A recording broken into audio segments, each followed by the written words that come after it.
Dear students, आज हमारी class जो है एपेंडिसाइटिस की है। बहुत ही इम्पोर्टेंट टॉपिक है एपेंडिसाइटिस। और यूजुअली ये जो प्रॉब्लम है अक्सर आपको देखने को मिलेगी, right. Appendix, inflammation of the appendix, that is called appendicitis. What is the appendix? क्या है अपेंडिक्स? तो हम एक डायग्राम बनाते हैं। जैसे ये स्मॉल इंटेस्टाइन है, right.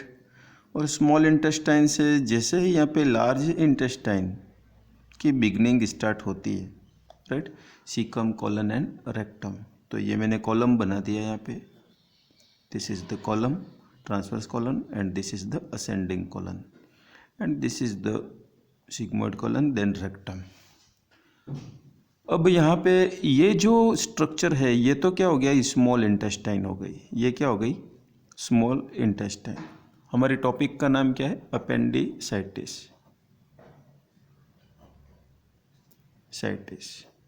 Appendicitis is our today's topic. ये हमारे आज का टॉपिक है अपेंडिसाइटिस। रिवाइज करूँगा। स्मॉल इंटेस्टाइन, स्मॉल इंटेस्टाइन के बाद caecum, then colon, then rectum. तो यहाँ पे जो सीकम स्टार्ट होता है, राइट, ये जो सीकम स्ट्रक्चर है, यहाँ जो बिगनिंग स्टार्ट होती है, स्मॉल इंटेस्टाइन और लार्ज इंटेस्टाइन के बीच में जो जंक्शन रहता है, वहीं पे एक बहुत ही पतली ट्यूब लाइक स्ट्रक्चर रहती है, और लगभग ये 13 सेंटीमीटर की रहती है, राइट। लगभग ये 10 से 13 सेंटीमीटर की रहती है। और इसी ट्यूब लाइक स्ट्रक्चर को अपन क्या कहते हैं? अपेंडिक्स बोलते हैं। क्या बोलते हैं? अपेंडिक्स। और inflammation of the appendix, it is called inflammation of appendix, it is called appendicitis, right. तो ये क्या हो गया? डेफिनेशन या मीनिंग अपन कह सकते हैं अपेंडिसाइटिस का। ओके।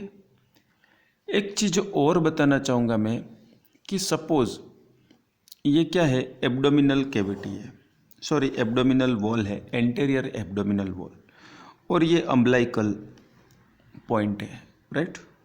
और यहाँ पे आपको पता होगा, यहाँ पे इलियक बोन रहती है। कौन सी बोन रहती है? इलियक बोन रहती है, जो पेल्विक बोन का एक तरह से पार्ट है। तो इलियक बोन को जो आप यहाँ से फील करते हो, राइट, इलियक बोन को जैसे ही आप यहाँ से प्रोमिनेंट एरिया को फिल करते हो, राइट, इसको आपने क्या किया? फिल किया। आपने अपने फिंगर से क्या किया? इलियक बोन को यहाँ पे फिल किया। और जो अम्बलाइकल कॉर्ड है, राइट, अम्बलाइकल कॉर्ड से इलियक क्रस्ट के बीच में जो मिड लाइन रहती है, जो उनको कनेक्ट करने वाली जो इमेजिनरी लाइन जो रहती है, उस इमेजिनरी लाइन पर एक पॉइंट यहाँ रहता है, जिसको अपन कहते हैं एमसी बर्नी पॉइंट। क्या कहते हैं?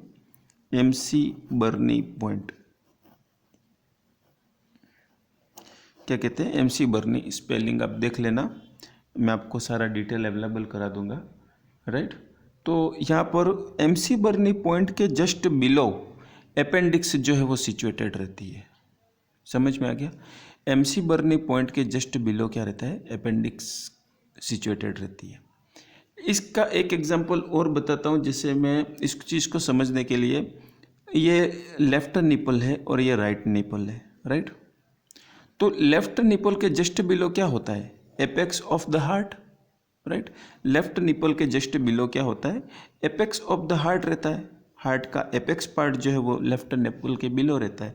इसी तरह से appendix is situated just below the McBurney point, right. अब जब भी अपेंडिसाइटिस होगा तो एमसी बर्नी पॉइंट पर क्या होगा? पेन होगा। समझ में आ गया? तो ये हो गया अपेंडिसाइटिस से रिलेटेड कुछ फैक्ट थे। एक चीज़ और बताना चाहूँगा कि अपेंडिसाइटिस का दूसरा नाम, अपेंडिसाइटिस को दूसरे नाम से हम कैसे जानते हैं? तो इसका दूसरा नाम जो है, इसको अपन एपिटाइफाइलाइटिस भी बोलते हैं। एपिटाइफाइलाइटिस, एपिटाइफाइलाइटिस,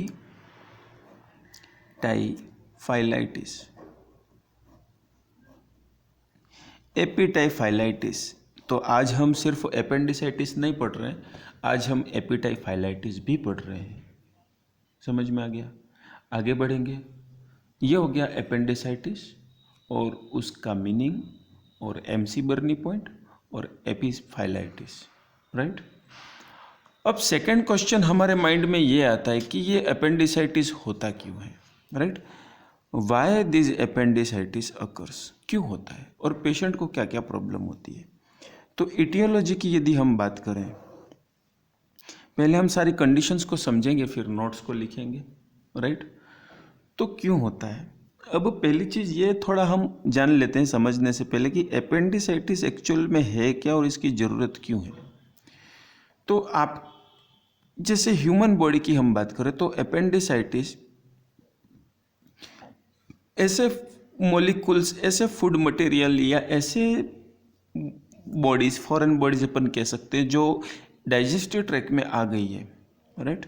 लेकिन उसका न एब्जॉर्प्शन हो सकता है, न डाइजेशन हो सकता है, न उनको वेस्ट कर सकते हैं। तो ऐसी चीज़ें यहाँ पे जमा हो जाती है किसके अंदर, अपेंडिक्स के अंदर।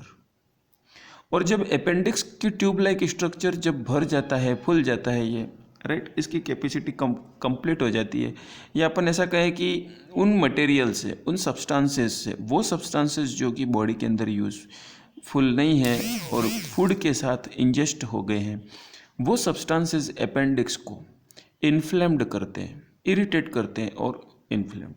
समझ में आ गया? अपेंडिक्स हो जाती है परेशान। अपेंडिक्स जैसे परेशान हो जाती है, इरिटेट हो जाती है, तो वो गुस्सा करेगी और गुस्से के रूप में क्या करेगी, इन्फ्लामेशन करेगी। समझ में आ गया? अपेंडिसाइटिस किस तरह से होता है, इन्फ्लामेशन होने की वजह से। और इन्फ्लामेशन किस वजह से होता है, इरिटेशन की वजह से। और इरिटेशन किस वजह से होता है, एक कारण मैंने आपको बताया कि ऐसा फूड मटेरियल, ऐसा सब्सटेंसेस जो कि इंटेस्टाइनल ट्रैक के अंदर है और अपेंडिक्स में जब जाता है तो ये अपेंडिक्स अपेंडिक्स इससे इरिटेट होती है और इन्फ्लेम्ड हो जाती है और अपेंडिसाइटिस का रूप ले लेती है। समझ में आ गया? दूसरे कॉजेज इसके ऐसे हो सकते हैं कि जो ल्यूमन है, राइट, जैसे कि कोई सर्जरी हो गई, एब्डोमिनल कोई सर्जरी करी, यहाँ पे स्मॉल इंटेस्टाइन की सर्जरी करी या सिग्मोइड कोलन की सर्जरी करी, तो उनका इन्फेक्शन जो है, उनका जो इन्फेक्शन है उसके विरोध में जो अपेंडिक्स जो है उसमें भी इन्फ्लामेशन आ सकता है। कोई भी ऑर्गन है यदि उसके सराउंडिंग एरिया में कहीं सर्जरी की गई है तो चांसेस बनते हैं कि उस एरिया के अंदर भी इन्फेक्शन आए या इन्फ्लामेशन आए। तो प्रीवियस एब्डोमिनल सर्जरी का होना, right, undercooked food, unhygienic food, इन चीज़ों का होना, राइट। तो ये सारी चीज़ें क्या हैं जो अपेंडिसाइटिस कॉज करने के लिए रिस्पॉन्सिबल है। अब इटियोलॉजी को आगे हम और डिटेल में पढ़ेंगे, लेकिन इटियोलॉजी को पढ़ने से पहले हम थोड़ा इंट्रोडक्शन को समझ लेते हैं और फिर हम इसको लिखना शुरू कर देते हैं। तो यहाँ पे अपेंडिसाइटिस के लिए मैं बस इतना कहना चाहूँगा कि appendicitis is the inflammation of the appendix and it is also known as the epityphlitis. और इन एक तरह से ये सीवियर इरिटेशन ऑफ अपेंडिक्स है। ये क्या है, severe irritation of appendix. Severe irritation of appendix होने के कारण से यहाँ पे अपेंडिक्स क्या हो गई, इन्फ्लेम्ड हो गई, राइट। इसके बाद अपेंडिक्स जो है वो टीनेस्ट, राइट, टाइनेस्ट मतलब बहुत पतली, tiniest part of the gastrointestinal system. Appendix जो है वो टाइनेस्ट पार्ट, बहुत ही पतली पार्ट की होती है, बहुत ही पतला पार्ट होता है जो गैस्ट्रोइंटेस्टाइनल सिस्टम का होता है। और एक तरह से वॉर्म लाइक पाउचनिंग होती है, worm, right, worm like pouch. Worm का मतलब वो कि जो कृमि आते हैं, हेलमेंथीस जो आते हैं, एस्केरिस जो आते हैं, जो कीड़ों की जैसे दिखती है ये, राइट, कीड़ों जैसा पाउच है, 10, 12, 13 सेंटीमीटर, डिपेंड करता है बॉडी पे। और ये स्मॉल इंटेस्टाइन और लार्ज इंटेस्टाइन के जंक्शन के बिटवीन जो जंक्शन है वहाँ पाई जाती है। सपोज ये स्मॉल इंटेस्टाइन है, right, this is the small intestine and this is the large intestine. तो तो स्मॉल इंटेस्टाइन और लार्ज इंटेस्टाइन के बीच में जो जंक्शन है वहाँ पे ये पाई जाती है, राइट। और एक तरह से ये एब्डोमिनल सर्जरी के लिए मोस्ट कॉमन कॉज है, राइट। एक अपेंडिक्स ऐसी कंडीशन है जिसके अंदर सडनली अचानक से इमरजेंसी रूप में एब्डोमिनल ऑपरेशन की सर्जरी या एब्डोमिनल ऑपरेशन की ज़रूरत पड़ सकती है या एब्डोमिनल सर्जरी की ज़रूरत पड़ सकती है, क्योंकि सडनली अचानक से ये कॉलिक पेन होता है इसके अंदर। पेशेंट जो है उसको बहुत ही तीव्र, बहुत ही सीवियर और अचानक से पेन होता है। जैसे मैंने आपको यहाँ पे हार्ट का एग्जाम्पल बताया, just below the nipple apex होता है। यहाँ पे जो हार्ट रहता है इसमें जिस तरह से एमआई आ जाता है, हार्ट अटैक आ जाता है, इसी तरह से और अचानक से पेन होता है, राइट। अचानक से यहाँ पे नाइट्रेट ग्लिसरीन की और ECG monitoring, nitrate glycerin, heart cardiac surgery की ज़रूरत भी पड़ सकती है। तो ये सारा यहाँ सडनली किया जाता है। इसी तरह से जो अपेंडिक्स है इसमें भी सडनली पेन होता है, सीवियर पेन होता है, बहुत ही कॉलिक पेन होता है और अचानक से इसमें एब्डोमिनल सर्जरी की ज़रूरत पड़ती है। यदि एब्डोमिनल सर्जरी करके अपेंडिक्स को रिमूव नहीं किया जाएगा तो वो पेरिटोनियम कैविटी के जितने भी ऑर्गन हैं उनको अपने सराउंडिंग जो भी ऑर्गन है, स्मॉल इंटेस्टाइन हो गई, लार्ज इंटेस्टाइन हो गई, राइट, पेरिटोनियम, पूरे पेरिटोनियम कैविटी में ये इन्फेक्शन भी फैला सकती है और केस को और ज़्यादा सीवियर हो सकता है। प्रोग्नोसिस इसकी डेथ भी हो सकती है और बहुत तेज़ पेन होने से भी पेशेंट की डेथ हो सकती है। तो यहाँ पर ऑल ओवर कंक्लूजन जो हमने यही देखा, जो चीज़ें देखी, इसी को हम इंट्रोडक्शन में लिखेंगे। तो लिखिए फर्स्ट पॉइंट इंट्रोडक्शन। आपको इंट्रोडक्शन की हेडिंग डालनी है, राइट। Introduction of एपेंडिसाइटिक्स। और इंट्रोडक्शन ऑफ एपेंडिसाइटिक्स के अंदर फर्स्ट पॉइंट लिखिए, appendicitis is also known as the epityphlitis. Appendicitis also known as the epityphlitis. EPITYPHILITIS. I am repeating once again, EPITYPHILITIS. Epityphilitis, right, is the infection or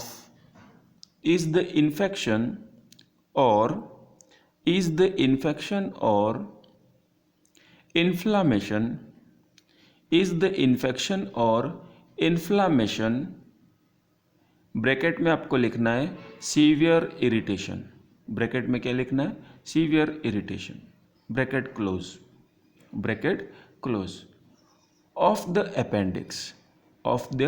appendix. The tiniest part of the bowel, ये क्या है, tiniest part of the bowel, it is the tiniest part of the bowel, लिख लिया, coma लगाएंगे, आगे बढ़ेंगे।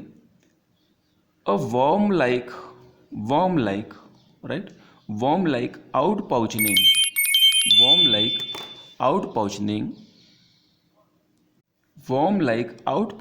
of bowel, right, worm like outpouching of bowel, intestine की एक तरह से बोवल का आउटपाउचनिंग होने से ये बनती है, डेवलप होती है, जिसको अपन एपेंडिसाइटिस कहते हैं। तो bowel, right, outpouching of bowel at the junction of small and large intestine, at the junction of small and large intestine, full stop। आगे बढ़ेंगे। Appendicitis is the one or most common cause of emergency. Appendicitis is the one or most common cause of emergency abdominal surgery. Appendicitis is the one of most common cause of abdominal surgery. ये एक ऐसी condition है जिसके अंदर abdominal surgery की ज़रूरत पड़ सकती है अचानक से। एब्डोमिनल सर्जरी की ज़रूरत अदर बहुत कंडीशन में पड़ती है, पर यहाँ पर भी उनमें से एक एपेंडिसाइटिस भी है। राइट, आगे बढ़ेंगे इटियोलॉजी। Next heading etiology. तो यहाँ पे सीधी सी बात है कि अपेंडिसाइटिस के लिए कोई क्लियर कॉज अभी तक कंफर्म नहीं हुआ है, राइट। लेकिन कुछ ऐसे फैक्ट हैं, कुछ ऐसी कंडीशंस हैं जिनसे अपेंडिसाइटिस होता है, ऐसा रिसर्च डेटा में हमें अभी तक अवेलेबल इंफॉर्मेशन मिली है। जो तो फर्स्ट पॉइंट आप लिखेंगे इटियोलॉजी में, देयर इज ओके। आप डेफिनेशन यदि लिखना चाहते हैं तो लिख लीजिए, डेफिनेशन लिख लीजिए। Definition, inflammation of the appendix is known as the appendicitis. Inflammation of the appendix is known as the appendicitis. Appendix के अंदर एक्स आएगा, राइट, और अपेंडिसाइटिस के अंदर सी आएगा, लास्ट में CITIS आएगा, राइट। तो इटियोलॉजी आप लिखेंगे, first point, there is a no clear cause of appendicitis, full stop. Obstruction of appendiceal lumen, obstruction of appendiceal lumen causes appendicitis. Obstruction of ependyal lumen causes appendicitis. Mucus breakup, right, ये आपने first point लिखा था। Next point लिखो, mucus breakup in appendiceal lumen. Mucus breakup in appendiceal lumen. Mucus breakup in appendiceal, mucus breakup in appendiceal lumen. Mucus breakup in appendiceal lumen, causing bacteria that normally live, causing bacteria that normally live inside the appendix, inside the appendix to multiply, full stop, right। आगे बढ़ेंगे, next point, infected food, comma,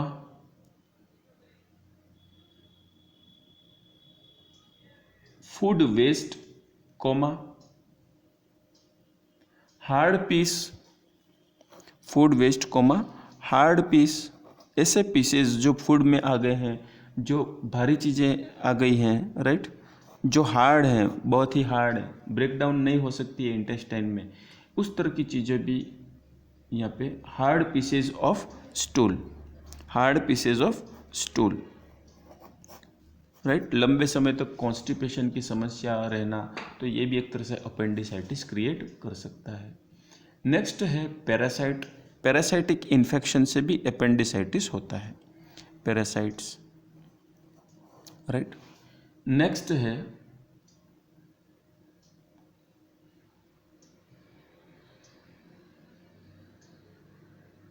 previous abdominal surgery, previous abdominal surgery, previous abdominal surgery.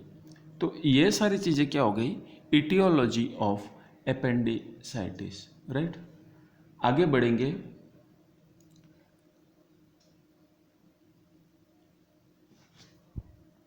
आगे next आपकी heading रहेगी, वो रहेगी some causative organism of appendicitis. Heading क्या रहेगी, some causative organism of appendicitis. इसका मतलब ये है कि कुछ कॉजेटिव ऑर्गेनिजम्स को हम लिखेंगे जो कि एपेंडिसाइटिस के लिए रिस्पॉन्सिबल हो सकते हैं। अक्सर लोगों में एपेंडिसाइटिस उन ऑर्गेनिजम्स की वजह से होते हैं, माइक्रो ऑर्गेनिजम्स की वजह से होते हैं। तो वो माइक्रो ऑर्गेनिजम्स कौन कौन से हैं, राइट। तो एग्जाम्पल करके आप लिखिए, येस्टीरिया पेस्टिस, यर्सिनिया पेस्टिस, आप इस तरह से स्पेलिंग लिखिए, स्पेलिंग बता रहा हूँ मैं आपको, यर्सिनिया पेस्टिस, राइट। ये एक ऐसा ऑर्गेनिज्म है जो एपेंडिसाइटिस कॉज कर सकता है, राइट। और ये यर्सिनिया स्पेशीज है, एक तरह से प्लेग के लिए भी ये रिस्पॉन्सिबल है, राइट। इसके बाद दूसरा वायरस जो रहता है वो adeno virus, adeno virus also known as adenovirus also responsible for the appendicitis. Next है साइटोमेगालोवायरस। नेक्स्ट पॉजिटिव एजेंट है अपना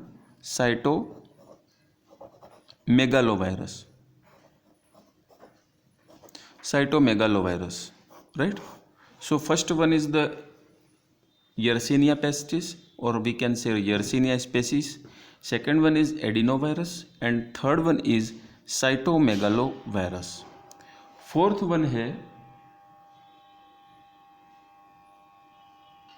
actinomycosis. Fourth one is actinomycosis. Fourth one is actinomycosis, right. आगे बढ़ेंगे Mycobacterium species, right. Mycobacterium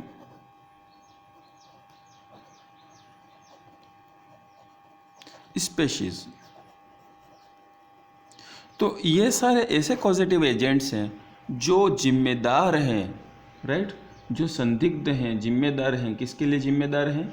appendicitis के लिए। ये सारे बदमाश जो भी हैं वो रिस्पॉन्सिबल हैं एपेंडिसाइटिस के लिए। नाम इनके याद रखने हैं। इसके बाद माइकोबैक्टीरिया, हिस्टोप्लाज्मा, बहुत सारे इसके अंदर हैं, पिनवॉर्म, राइट। इस तरह से जो भी पैथोजेंस हैं ये सब जिम्मेदार किसके लिए हैं?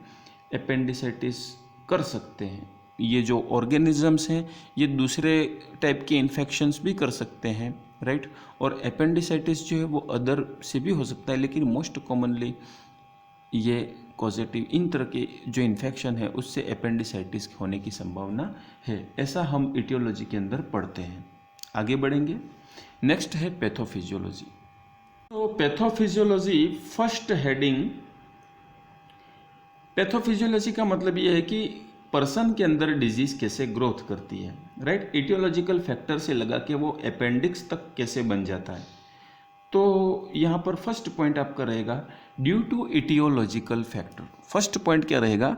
Due to etiological factors. Due to etiological factors arrow down करना है।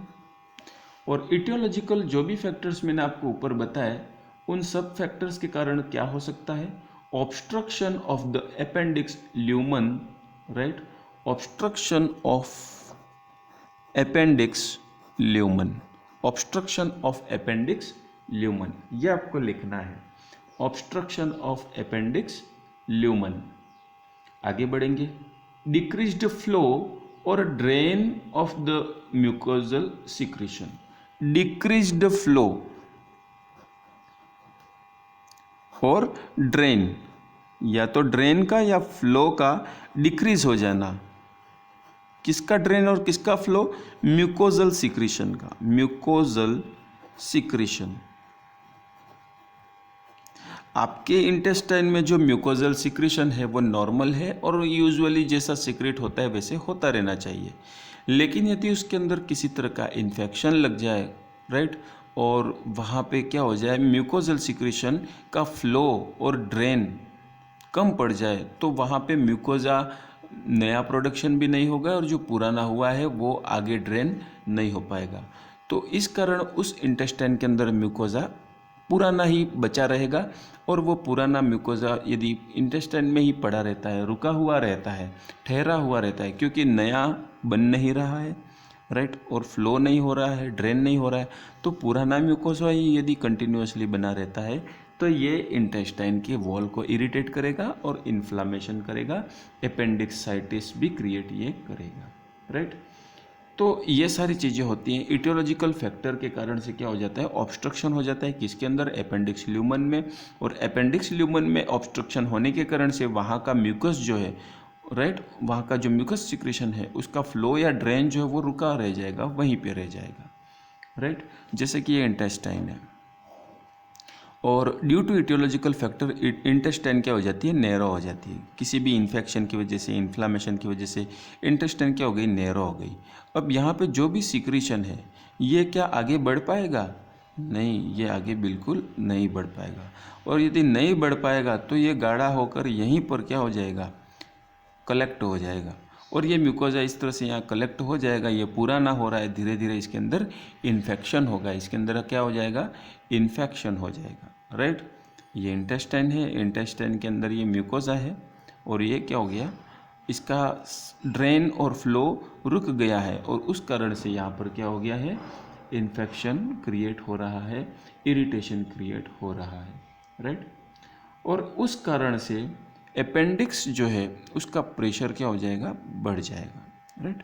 क्योंकि यदि कोई ट्यूब लाइक स्ट्रक्चर है, सपोज करो ये स्मॉल इंटेस्टाइन है, यहाँ से ये सपोज करो लार्ज इंटेस्टाइन है, राइट। और सपोज करो कि यहाँ पे ये अपेंडिक्स है, ओके। तो स्मॉल इंटेस्टाइन से जो भी फ्लूइड आ रहा है, जो भी मटेरियल आ रहा है, वो लार्ज इंटेस्टाइन में नॉर्मली जा रहा है। लेकिन यदि लार्ज इंटेस्टाइन में ऑब्स्ट्रक्शन आ जाए, आ जाए तो ये म्यूकस वगैरह यहीं पे जमा हो जाएगा, राइट। और यहाँ अपेंडिक्स का प्रेशर क्या हो जाएगा, बढ़ जाएगा। अपेंडिक्स का प्रेशर क्या हो जाएगा, बढ़ जाएगा, क्योंकि फूड आइटम यहीं पे ऑक्यूमुलेट हो रहा है, अपेंडिक्स का प्रेशर बढ़ जाएगा। तो इन्हीं चीज़ों को अपन नीचे लिखते हैं कि increased intraluminal pressure in the appendix, right, increased intraluminal pressure, increased intraluminal pressure in appendix. Appendix के अंदर जो इंट्राल्यूमन प्रेशर है, उस ट्यूब के अंदर का जो प्रेशर है वो क्या हो जाएगा, बढ़ जाएगा। और इस कारण से यहाँ पे क्या हो जाएगा, वैसो कंजेशन हो जाएगा। क्या हो जाएगा, अपेंडिक्स के अंदर जो ब्लड वेसल्स हैं उनका कंजेशन हो जाना, राइट, उसके अंदर फ्लूइड जो है वो भर जाना। तो यहाँ पे decreased blood supply in the appendix, और अपेंडिक्स को क्या हो जाएगा, पहले वैसो कंजेशन लिखिए, vaso congestion, right, vaso congestion. और आगे आप क्या लिखते हो, राइट, इसी को कंटिन्यू करना है। वैसो कंजेशन के बाद ही आपको कंटिन्यू करना है, decreased, right, decreased blood supply, decreased blood supply to appendix, appendix की ब्लड सप्लाई कम हो जाएगी। वैसो कंजेशन होगा, फिर अपेंडिक्स की ब्लड सप्लाई कम हो जाएगी, और उस कारण से क्या हो जाएगा, decreased oxygen and nutrition, decreased oxygen and nutrition supply to the appendix, decreased oxygen and nutrition supply to appendix. Appendix को ब्लड कम मिलेगा तो ब्लड क्या ले जाने का काम करता है, ऑक्सीजन और न्यूट्रिशन ले जाने का काम करता है, और ये दोनों चीज़ें क्या हो जाएंगी, कम हो जाएंगी। जब अपेंडिक्स को ऑक्सीजन नहीं मिलेगा, जब अपेंडिक्स को न्यूट्रिशन नहीं मिलेगा, तो क्या वो नेक्रोसिस या परफोरेटेड नहीं होगा, होगा, बिल्कुल होगा। तो यहाँ पर क्या हो जाएगा, नेक्रोसिस ओब्लिक परफोरेटेड, या तो नेक्रोसिस हो सकता है या उसकी दीवार में छेद हो सकता है। जैसा हमने इंटेस्टाइनल परफोरेशन पढ़ा था, वैसे अपेंडिक्स का भी परफोरेशन हो सकता है। अपेंडिक्स जब फट जाएगी तो वो अपना सारा कंटामिनेशन, जो भी इन्फेक्शन चीज़ें हैं, वो सब पेरिटोनियल कैविटी में डाल देगी, इसीलिए उसको सडन सर्जरी की ज़रूरत पड़ती है। तो यहाँ पे नेक्रोसिस या परफोरेशन ऑफ अपेंडिक्स, राइट। तो इस तरह से आगे बढ़ेंगे, bacteria invade in the appendix. और इसके बाद जो बैक्टीरिया हैं, जो इंटेस्टाइन के अंदर जो भी बैक्टीरिया थे, राइट, और एब्डोमिनल कैविटी के जो भी बैक्टीरिया हैं, इन्वेड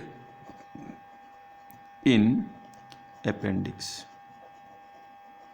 राइट, इन्वेड इन अपेंडिक्स। इसको अपन एक बार और डायग्राम में समझ लेंगे, आप लिख लो, बस लास्ट लाइन है, इन्वेड। अब अपेंडिक्साइटिस के अंदर क्या हो गया, बैक्टीरिया आ गए, और disruption of the cell membrane of appendix, disruption in cell membrane of appendix, disruption in cell membrane of appendix, और इसमें एरो डाउन करके लास्ट में लिखेंगे inflammation of appendix, right. Last में क्या लिखेंगे, इन्फ्लामेशन ऑफ अपेंडिक्स। तो ये हो गया पैथोफिजियोलॉजी। अब इसको हम डायग्राम से समझ लेते हैं। पैथोफिजियोलॉजी को समझने के लिए हमने एक डायग्राम का उपयोग किया है, राइट। सपोज करो ये स्मॉल इंटेस्टाइन है, राइट, और ये है लार्ज इंटेस्टाइन। अब किस तरह से ये डिजीज ग्रोथ करती है, कैसे होती है डिजीज, तो सबसे फर्स्ट लाइन हमने लिखी ड्यू टू इटियोलॉजिकल फैक्टर्स। तो किसी भी कारणवश यदि इटियोलॉजिकल फैक्टर से यदि लार्ज इंटेस्टाइन के अंदर इन्फेक्शन आता है या ब्लॉकेज आ जाता है, राइट, फूड कहाँ से आ रहा है, स्मॉल इंटेस्टाइन से आके लार्ज इंटेस्टाइन में जा रहा है, स्मॉल इंटेस्टाइन से आके लार्ज इंटेस्टाइन में जा रहा है। लेकिन किसी भी कारणवश यदि लार्ज इंटेस्टाइन के अंदर ब्लॉकेज आ जाएगा तो यहाँ का जो म्यूकस है ये यहीं पे रहेगा, यहाँ का म्यूकस ड्रेन आउट नहीं हो पाएगा, और ये म्यूकस धीरे धीरे पड़ा पड़ा ओल्ड होता जाएगा, इन्फेक्टेड होता जाएगा। ओके, अब यहाँ पर क्या हो रहा है, प्रेशर क्या हो रहा है, बढ़ रहा है, फूड जा नहीं सकता है, राइट, जो भी स्टूल फॉर्मेशन हो रहा है वो आगे बढ़ नहीं सकता है, लेकिन आने वाला तो आ रहा है, राइट, आने वाला तो आता जाएगा, और यहाँ पे क्या हो जाएगा, प्रेशर बढ़ता जाएगा। ये प्रेशर बढ़ेगा अपेंडिक्स के ल्यूमन के अंदर, राइट। जैसे जैसे हम सेंटेंस लिखे हैं वैसे ही इसको समझेंगे, अपेंडिक्स के अंदर ये प्रेशर बढ़ता जाएगा। अब एक कंडीशन ऐसे आएगी कि इन दीवारों पर भी क्या हो जाएगा, प्रेशर क्या हो जाएगा, बढ़ जाएगा, राइट। और इन दीवारों पर जब प्रेशर बढ़ेगा, अपेंडिक्स की दीवारों पर जब प्रेशर बढ़ेगा तो अपेंडिक्स के अंदर जो ब्लड सप्लाई है, राइट, यहाँ पर जो ब्लड वेसल्स हैं वो क्या हो जाएगी, वेसल कंजेशन हो जाएगा, यहाँ पे क्या हो जाएगा, वेसो कंजेशन हो जाएगा, और वेसो कंजेशन होने के कारण से यहाँ की ब्लड सप्लाई रुक जाएगी, ब्लड सप्लाई क्या हो जाएगी, रुक जाएगी, और इसी कारण से या तो इसके अंदर ऑक्सीजन की सप्लाई और न्यूट्रिएंट की सप्लाई रुक जाएगी, और इसी कारण से यहाँ पर परफोरेशन हो सकता है, होल बन सकता है, राइट। अब यहाँ यदि पेरिटोनियम कैविटी में कोई बैक्टीरियल हैं तो वो अंदर जा सकते हैं, फूड के जो बैक्टीरिया हैं वो इन दीवारों पर आ सकते हैं, राइट। तो इस तरह से बैक्टीरिया जो है वो यहाँ पे ग्रोथ करेंगे अपेंडिसाइटिक्स की दीवारों के अंदर, और अपेंडिक्स की दीवारों पर बैक्टीरिया ग्रोथ करेंगे और वो क्या बना देंगे, अपेंडिसाइटिस बना देंगे, राइट। तो appendix is the name of the organ and appendicitis is the condition, abnormal condition of the appendix, inflammation of the appendix, right. तो इन्हीं भावनाओं के साथ अपन आगे बढ़ेंगे। नेक्स्ट जो अपना रहेगा वो रहेगा क्लिनिकल फीचर। नेक्स्ट वीडियो के अंदर हम देखेंगे क्लिनिकल फीचर्स ऑफ अपेंडिसाइटिस। तो बने रहिए और अच्छे से आराम से पढ़िए। कोई डाउट है तो आपको मैं बार बार कॉन्टैक्ट नंबर बताता रहता हूँ, राइट, उस पर आप अपना जो भी प्रॉब्लम है, ठीक है, आप कॉल कर सकते हैं और अपना सॉल्यूशन ले सकते हैं। और मेरा ये रहेगा कि जो भी नोट्स हैं उसको अच्छा रफ तरीके से ना बनाएं, फेयर तरीके से बनाएं, राइट। और यही चीज़ें आपके यूनिवर्सिटी एग्ज़ाम में पूछी जाती है। क्वेश्चन किस तरह से आएगा, short note on the appendicitis, right, short note लिखो, define the appendicitis, right down the physiology, pathophysiology of appendicitis, write down the etiological factors of appendicitis. Okay, all the best.